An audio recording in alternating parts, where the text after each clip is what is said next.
Hey, I'm Jeff Keighley here in Boston to go behind the scenes to hear some untold stories about the making of BioShock with Ken Levine and Sean Robertson.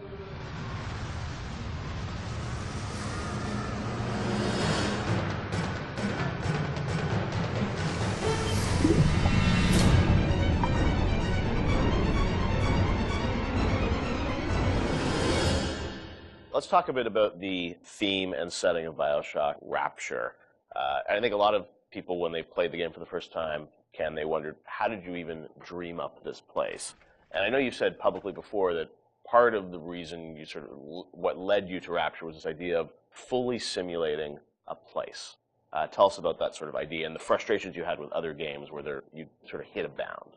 I think our philosophy was always to do what we were doing 100% rather than try to do something bigger and do it 50% or 40%. So one of the ideas of, and this sort of came from System Shock 2 as well, where you focus on an area that you can really bring to life and you kind of eliminate the questions of, well, why can't I go over the bridge to New Jersey? So we were able to really make a place, I think, that felt believable and real, even though in actuality it was really quite limited. But we just sort of dressed it with all these buildings outside that were all, basically glorified fakes. We let the story drive what we needed to show rather than some kind of like predetermined map which we set down, which is a little different than like System Shock 2, where we actually mapped a spaceship out deck by deck. Yeah. Because I don't know what the philosophy felt a little different there, because you want to feel like a real spaceship that was sort of stacked on top of each other.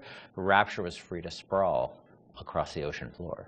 Although you guys originally, Sean, were talking about doing this game on a sort of spaceship again, right? Yeah, when we first started talking about what the spiritual successor to System Shock 2 was going to be, Spaceship came up, but again, we wanted a limited environment, and we didn't necessarily want to do Spaceship again. And our first actual exploration of this space was underwater, but ultimately ended up looking like a spaceship. It just happened to have a couple of seaweed fronds outside. And that started to push us towards what artistic statement that we wanted to make this look different, and what rules we were going to set for the world. How at every turn we were going to try to remind the player that they were in fact underwater and that this wasn't a spaceship. And how, like underwater, we obviously know you did underwater, then sitting in the sky, like where did you come with the idea of like doing this underwater? I think there was probably a conversation. It's like, well, what kind of places could be cut off from other places? Yeah. Like, well, spaceship, summer camp, any island notion, right? Something that's cut off from the rest of the world. Yeah. So you never felt like you should be able to go over that bridge to New Jersey. I don't want to apply some deep and meaningful conversation. I think it was one of those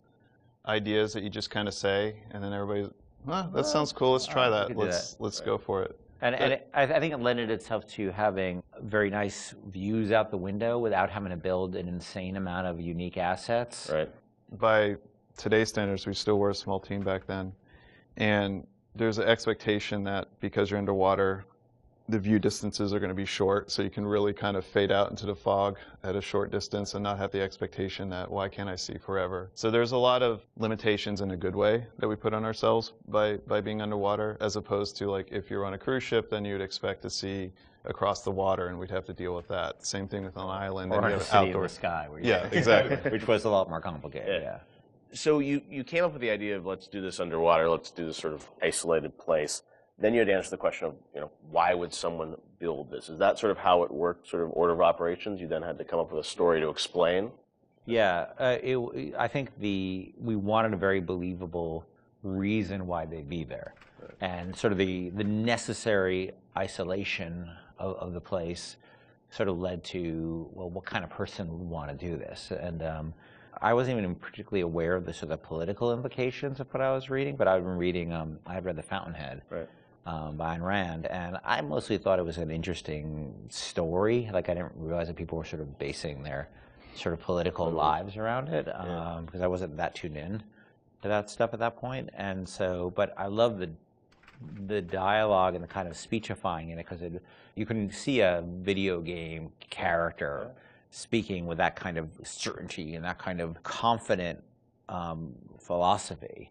It just seemed like a natural kind of thing to apply to this place. And so it just sort of all came together as a sort of who is the guy who would do this? Well, that character. He was sort of this amalgamation of characters from Ayn Rand's books and Ayn Rand herself. This sort of idealistic person who says, well, the only way to do this is to separate from the rest of the world. Right. And that led to Andrew Ryan. I am Andrew Ryan, and I'm here to ask you a question. Is a man not entitled to the sweat of his brow? No, says the man in Washington, it belongs to the poor. No, says the man in the Vatican, it belongs to God. No, says the man in Moscow, it belongs to everyone.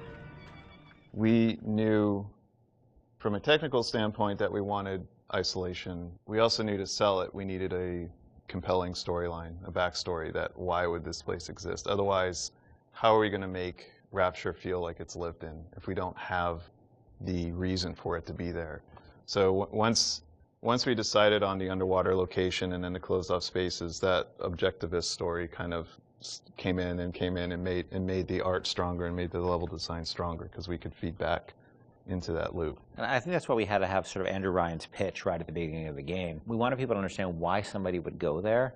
And so he makes this very personal one-to-one pitch to the gamer, but also that was the pitch he'd make to people, which was, there's a place that you can be free of all these things, where you can not be sort of put upon by the government and not be afraid of nuclear war and not be afraid of all these other things that will plague you on the surface.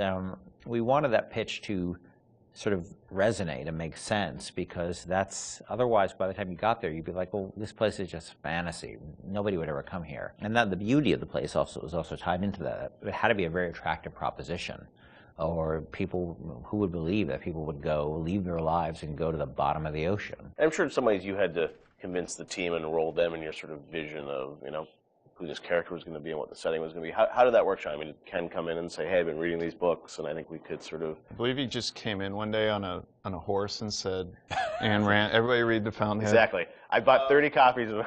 Yeah, I think, here's a 2,000-page book or something. Yeah. Go read it. I mean, it really is more organic.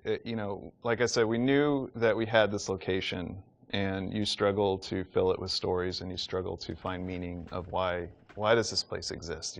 What's my motivation? And as Ken started to explore Ayn Rand a little more and started talking to us about it, and we were having that conversation, and it's like, oh, this could totally work. Like, this is exciting. Like, this is something that really hasn't been done in a video game before. And if we had flipped it and come up with the idea first before the location, I don't think we would have really been that excited about it. But we had a location, and now we're trying to fill it with that story. And because of the order of operation there, you start to get excited, like, oh, I could totally make this work. This is going to really make it feel like a lived-in space. As you think of sort of the the setting, and you think of maybe a character or something, was there a moment that you think back, it's like, oh, like right then and there, like I got excited when you attached the Ayn Rand For me, stuff it was to it was going to Rockefeller Center and seeing the visual. Uh-huh. So I told this story before, but my wife and I were in New York, and we went to Rockefeller Center, which was, if you go to Rockefeller Center, it basically looks exactly like Rapture. It's because every building, you're sort of encircled. It's this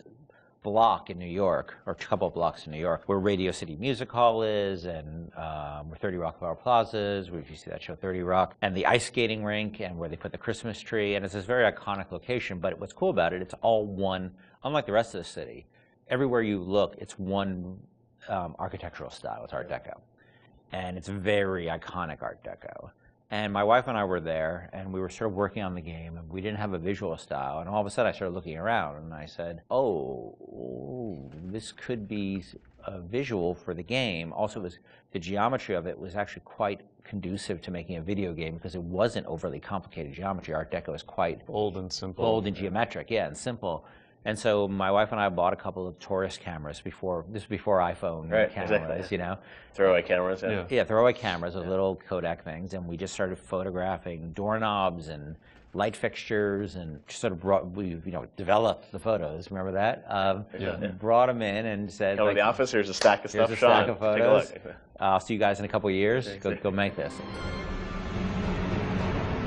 City where the artist would not fear the censor, where the scientist would not be bound by petty morality, where the great would not be constrained by the small. And with the sweat your brow, Rapture can become your city as well. So you had kind of a theme, you came up with an art style, some of the iconic characters, and then, you really had to build the narrative around it. And you've talked about, a lot of the themes in the game and, greed, jealousy, sex, violence, all the things that sort of, drive us or what destroy us. And that was something I think that, as you thought about the story of the game, you wanted to, I'm sure, reflect some of those, right? Because I think people love the characters. It's sort of flawed in a way, and this is a world which is its own little microcosm, but had a lot of tension inside of it. Yeah, I mean, the character of Ryan was sort of, he's basically invisible through most of the game, right? Except for a very small portion. But he's very present because he exists, the city is him, right? It's such a representation of him. We never want to cut away to a cutscene where you saw Andrew Ryan, planning and scheming. We wanted him to be very present without actually being present. But once you had Ryan, once you had his desire to protect this vision of his, you just had to then come up with the characters who'd be arrayed in opposition to him. So we had this character, the Big Daddy, and then eventually the character of the Little Sister. And so characters like Tenenbaum came along, like, here's a person who's in opposition to him for this reason. And then you have, for more noble reasons. And then you have a character like Atlas, who's much more cynical opposition. Once we had all those characters arrayed, we're like, well, who are you? And, you ended up being a sort of, a pawn in the middle of all this opposition to Ryan. We just kept kind of homing in on that theme and making sure that you weren't, eventually figuring out that you couldn't just be here by an accident, that you're an integral part of this story, even though you don't know you're an integral part of this story. You think you're just there by happenstance. Look, Mr. Bubbles, it's an angel. I can see light coming from his belly. Wait a minute, he's still breathing. It's all right. I know he'll be an angel soon.